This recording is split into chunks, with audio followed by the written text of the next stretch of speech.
Hello, this is Krystal, and thank you for joining me for this week's First Chapter Friday. Today I will be reading from the beginning of Frank McCourt's Angela's Ashes, which incidentally happens to be the Rose City Book Club selection for this coming month. So, enjoy. Chapter 1. My father and mother should have stayed in New York, where they met and married and where I was born. Instead, they returned to Ireland when I was 4. My brother, Malachi, 3. The twins, Oliver and Eugene, barely 1. And my sister, Margaret, dead and gone. When I look back on my childhood, I wonder how I survived it all. It was, of course, a miserable childhood. The happy childhood is hardly worth your while. Worse than the ordinary miserable childhood is the miserable Irish childhood. And worse yet is the miserable Irish Catholic childhood. People everywhere brag and whimper about the woes of their early years, but nothing can compare with the Irish version. The poverty, the shiftless, loquacious, alcoholic father, the pious, defeated mother moaning by the fire, pompous priests, bullying schoolmasters, the English, and the terrible things they did to us for 800 long years. Above all, we were wet. Out in the Atlantic Ocean, great sheets of rain gathered to drift slowly up the River Shannon and settle forever in Limerick. The rain dampened the city from the Feast of the Circumcision to New Year's Eve.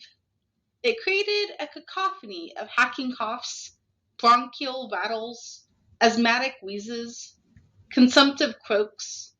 It turned noses into fountains, lungs into bacterial sponges. It provoked cures galore. To ease the catarrh, you boiled onions in milk blackened with pepper.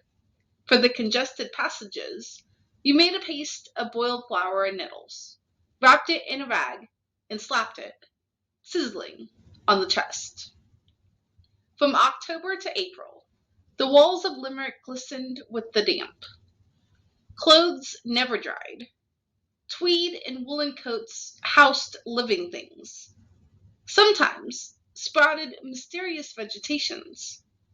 In pubs, steam rose from damp bodies, and garments to be inhaled with cigarette and pipe smoke, laced with the stale fumes of spilled stout and whiskey, and tinged with the odor of pee wafting in from the outdoor jakes, where many a man puked up his week's wages. The rain drove us into the church, our refuge, our strength, our only dry place. At Mass, benediction, novenas, we huddled in great damp clumps, dozing through priest drone, while steam rose again from our clothes to mingle with the sweetness of incense, flowers, and candles. Limerick gained a reputation for piety, but we knew it was only the rain. And if you would like to join us at this coming book club, this is the book that we are covering, Angela's Ashes by Frank McCourt. We'll be meeting at Twin Lions next Thursday at 6 p.m. Please join me here next week as I read from the beginning of Gabrielle Zevin's Tomorrow and Tomorrow and Tomorrow. Thanks and have a great week.